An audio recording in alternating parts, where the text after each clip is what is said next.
Good morning and welcome to Daily Red Devil for all of your latest Manchester United transfer news and talk. I hope everyone is doing well on this Tuesday morning. We're back with another massive show to bring you all today.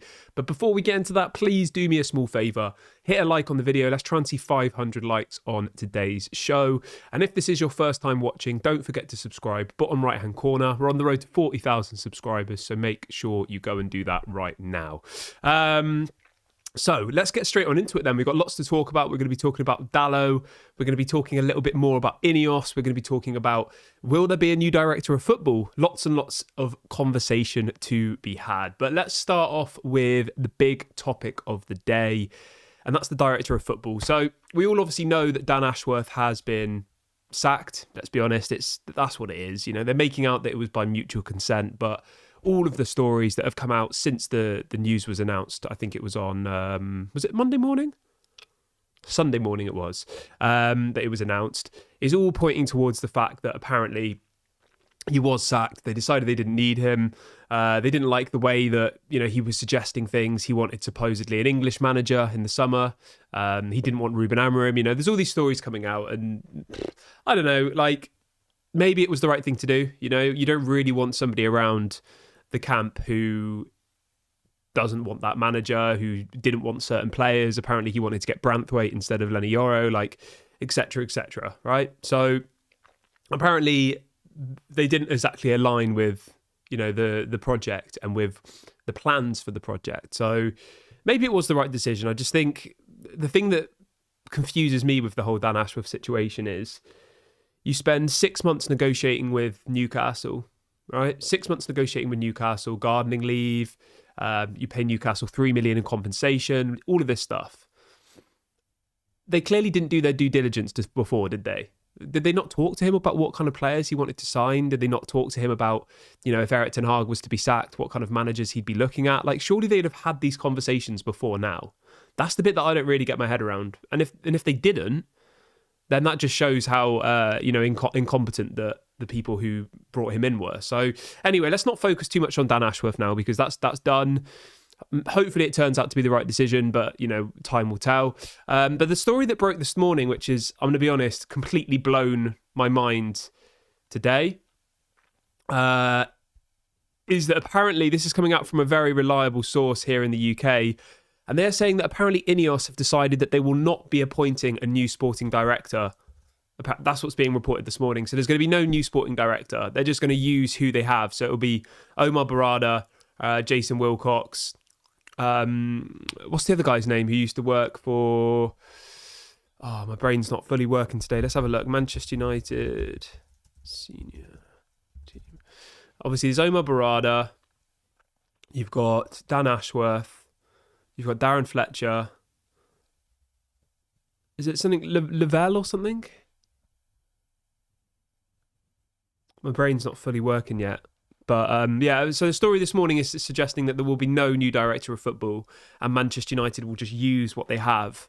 I mean, maybe that's the right decision. Yeah, Vivell, that's the guy's name.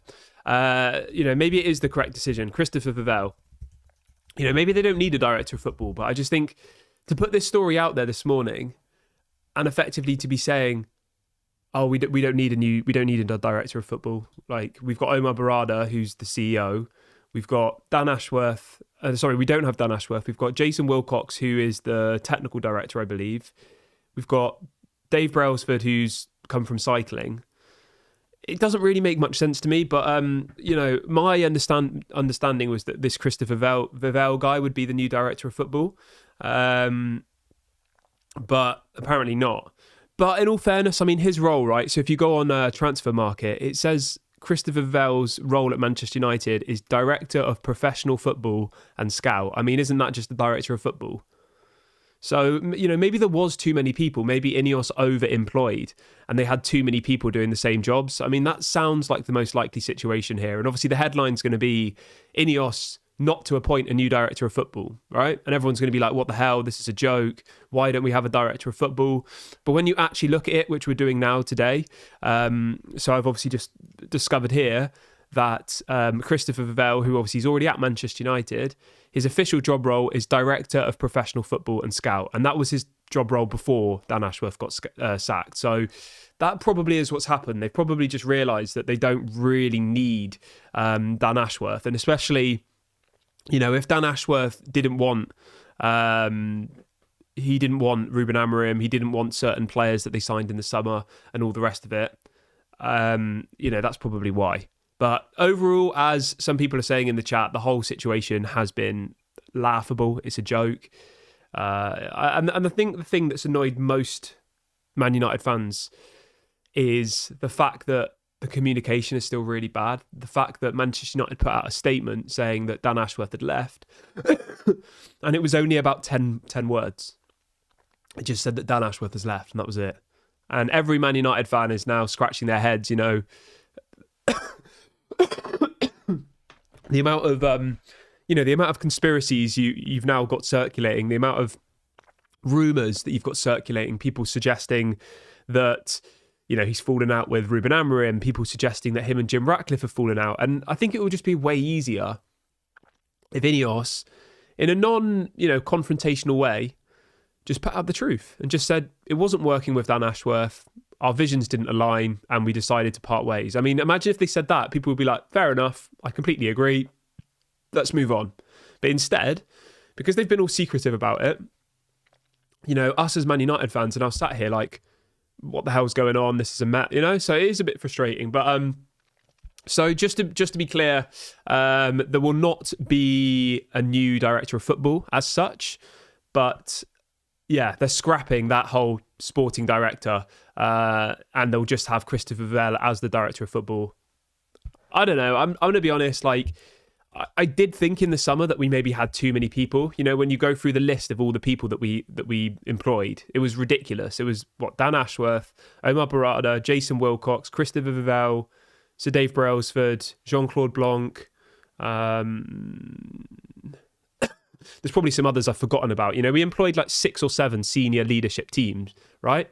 And all it takes is one of them to disagree with the other one, and then you've got an internal matter, and that's obviously what happened with with Dan Ashworth. But in relation to Christopher Vivell, for anybody who doesn't really know that much about him, because he has been around for quite some time, to be fair, Christopher Vivell. He's not like a new name on the scene. But yeah, some of the players he signed in the past, he signed Haaland, Benjamin Sesko, Soboslai, Patson Daka, and obviously he was at Red Bull Leipzig and Chelsea previously. So, he's been around for a long time. I would say he's actually more experienced than Dan Ashworth, to be fair, especially in recruitment. He's worked at bigger clubs. He's found some bigger names. More names that he found. Upamecano, he signed him for Red Bull Salzburg. He signed Adeyemi for Salzburg as well. He signed... who else have we got?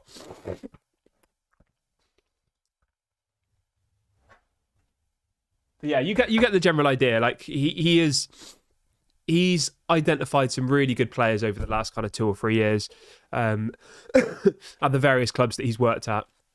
So he started off at Hoffenheim, then he went to Red Bull Salzburg, then he went to Red Bull Leipzig, then to Chelsea, and then to Manchester United. He's been in football since 2010, so he's been around for about 14, 15 years.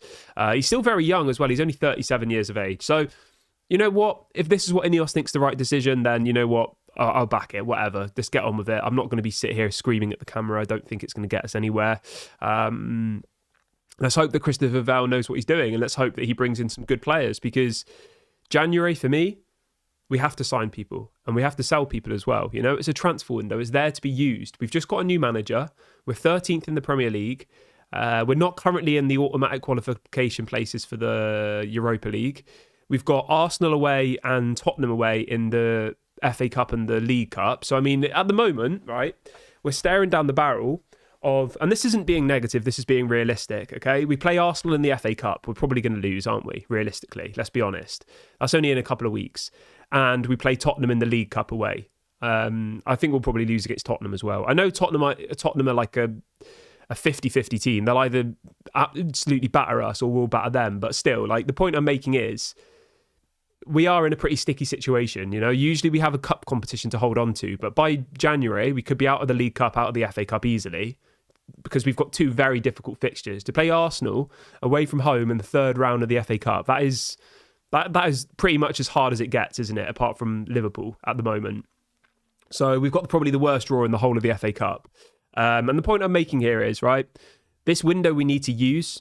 If we want to salvage this season, if we want to try and push our way up the table, I still think, maybe aiming to finish 6th or 7th is realistic, which would probably get us Europa League again. I know it's not what we want, but it's at least something. And the real focus has to be, pushing for that Europa League trophy, because I think it is possible, especially if we get some players in, if we let some players go. But yeah, in relation to transfers and stuff, I think the players to really watch in this window coming up in January will be the players whose contracts are set to expire. So those players are Maguire, Lindelof, Eriksen, and there's a couple of others as well, like Tom Heaton. So if I was Manchester United, I'd be looking to move those players on in January to try and raise some funds and obviously to clear some wages, because the alternative is you wait until the summer and they leave for free anyway. So that's really going to be the biggest test for INEOS, is whether they can get rid of some of this deadwood in the January transfer window.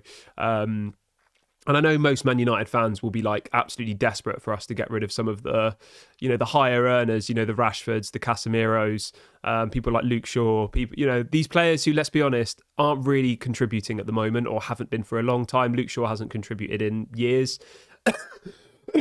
I'm still a little bit ill, just if everyone's wondering why I'm coughing. Casemiro, again. These are the people we need to look to move on. Whether or not we'll be able to do that in January, I guess it all depends on whether we can find a buyer, because it is a buyer's market. The resale value for Casemiro is going to be very difficult. There's going to be very few teams in the world who are going to want to pay him 350k a week. Realistically, it'll be Saudi clubs only. You're not going to get a Premier League club, La Liga club, Bundesliga club wanting to buy Casemiro, because his wage demands are just absolutely ridiculous for the quality of the player versus, the reward you get. So that's the situation with all of that. But the big story that broke yesterday as well, whilst I think it was last night, was about Diogo Dalot. And I want you guys to get involved in this. We're going to do a little poll here because I want to try and make it a little bit interactive for you. Whilst I'm setting up the poll, if everyone could do me a favour and drop a like on the video. Let's try and get to 500 likes, please. Let's do this. Would you sell Dalot to Real Madrid for 45 million? Right, so we spoke about this story a couple of days ago on the channel, but the story has got a little bit more depth into it. And the headline is that apparently Real Madrid want to sign Dalot, okay? And Manchester United and Real Madrid have had an initial conversation, and they've been told that they'll have to pay £45 million. Real Madrid apparently are happy with that price. They think it's a fair price. This is one that looks like it could well happen. Real Madrid signing Diogo Dalot. Now, I want you to let me know, would you sell Dalot to Real Madrid? 45 million. I would take it in a heartbeat. I think Dalot is one of the most overhyped players in our history. Genuinely. The amount of hype that he gets from some people in the fan base, I don't understand it. I don't see it personally. The one thing I like about him, I always try and give balanced comments on things. I don't think I'm overly negative or overly positive. But the one thing I do like about him is his availability. I think he is always available, which is great. But other than that, I don't think he's particularly good going forward. I think he's pretty average. And I don't think he's particularly good defensively. He's one of those players who's not terrible at anything, but he's also not good at anything. He's just kind of in the middle. Whereas if you compare him to Wan-Bissaka, who was obviously played in the same position as him, Wan-Bissaka to me was world-class defensively, but awful going forward. Whereas Diogo Dalot for me is okay defensively and okay going forward, but he's not good at either of them. Does that make sense? He's probably like, at best, a 5.5 or a 6 out of 10 defensively, and going forward, at best, he's a 5.5, a 6 out of 10. He's never like a 7 or an 8 out of 10 at either. And I think, you've got effectively there a player who's 25. He should be in his prime. He's been at the club for 6 years now, I think. Let me have a look. He's been at Manchester United since 2020, so 4 years. Sorry, longer than that. We signed him from Porto in 2018. So yeah, 6 years. And he has improved kind of, but not really. I mean, you look at his stats for this season. He's played 23 games this season, right? And we know that under Erik ten Hag and under Ruben Amorim, the right wing back, the left wing back, they push forward putting balls into the box. He's got 1 assist so far this season, no goals in 23 games. The biggest highlight of this for me was against Nottingham Forest. He had 9 crosses in that game, okay? And you're probably thinking, that's great, amazing, well done. He made 9 crosses and not a single one of them reached a player. Every single one of them went to Nottingham Forest. I mean, that just sums it up to me. To make 9 crosses in a game and not one of them to reach one of your own players. That just isn't good enough, I'm sorry. And I know his availability is great. I know he's not really injured that often, but we have a real opportunity here to sell a player for a profit. We bought him for only 22 million euros. And that was a long time ago as well. That was in 2018. So it's about 18 million euros we paid for him. If we were to sell him for 45, that would be 27 million profit, which would go a very, very long way and would really help us out. So I personally would move him on. I think for me, the priority would be, I think the right wing-back position. Obviously, you've got Mazraoui who can play there. You've got Ahmad who can play there. You've got Anthony who can play there. So you do have some options there. Left wing-back, obviously, at the moment, is very limited, and Diogo Dalot's been playing at left wing-back, but I don't think he's very good there, to be honest with you. So I personally, if I was INEOS or I was Ruben Amorim, I would sell Dalot, get the 45 million, and then go and buy a specialist left wing back. Obviously, some names that we've been linked to are people like Alphonso Davies, etc., etc. So that's what I would do personally. I'd be interested to see what you guys all think about that, though. Yeah, I just don't think he's very good, to be honest with you. Somebody in the chat says I gave up on him after that West Ham match. Yeah, I mean, that West Ham match where he missed the open goal, that was just...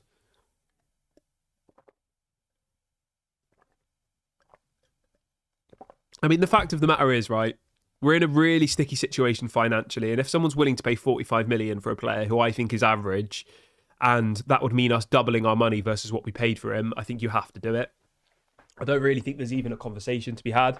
If he was our best player, yeah. Somebody in the chat saying, you don't say anything bad about Garnacho.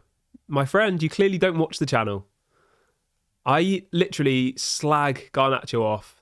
Not slag, that's not fair. I criticise Garnacho just as much as I criticise any of the other players. You know? For me, Garnacho is selfish. He's not a team player. He thinks he's better than he is. He wants to be the star. He wants to be he wants to be Ronaldo, effectively. He doesn't cross. He doesn't pass. He shoots every time he gets the ball. I mean, is that saying things bad about Garnacho? Like, that's my thoughts on Garnacho. I think he's a talented player, but I think if he learnt to pass the ball, if he learnt to be a team player, Man United would be in a much better position. Like Ahmad.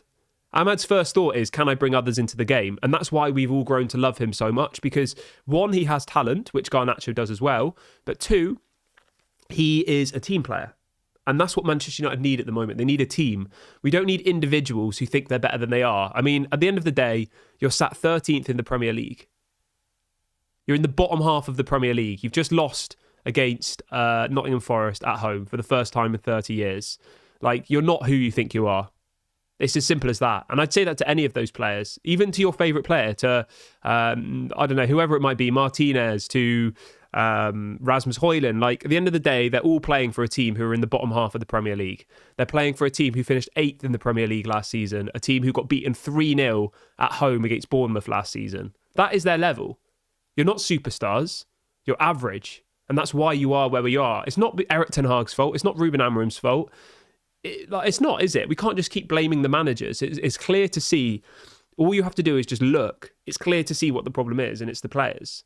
But at the same time, you do have to accept that the bigger question is, how have these players become so bad? And, you know, that question has to have something to do with the environment that these players are brought into, the staff, the training facilities, the food, like everything. It's so important. The gym facilities, do you know what I mean? Like, all of these factors make such a big difference in the grand scheme of things, don't they? The sports science, the data, like, yes, it's the players' fault, but also it's the people who, whose job it is effectively to make them better. So, yeah. But I think that's probably somebody in the chat saying that Garnacho is mad overrated. That's the problem with Man United fans. Like, I love Man United fans. Obviously, I love Manchester United, but we have this really bad tendency to hype up our players. You know, we have this tendency to be like, Garnacho's world class. Real Madrid are going to buy him in a year for 100 million. And it's just like, it's just words. There is no substance behind it. You know, the same with Dalot. People are like, oh, Dalot's amazing. World class, world class. And you're just like, name me one game where Diogo Dalot has been world class. I honestly can't think of a single game. Like Bruno Fernandes, you know, he's had a couple of performances where you could say, oh, that was a world-class performance. Fair play. I mean, who else can I even think of who I can say has had a world-class performance? I can't, to be honest. I honestly can't. Not in this current squad. Is there anybody at all? Bruno's definitely had a couple of world-class performances, but that's it, yeah. But people make out that these players are world-class, you know?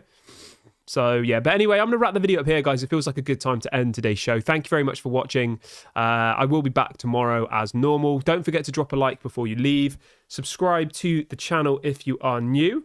And I will speak to you all tomorrow. Bye for now.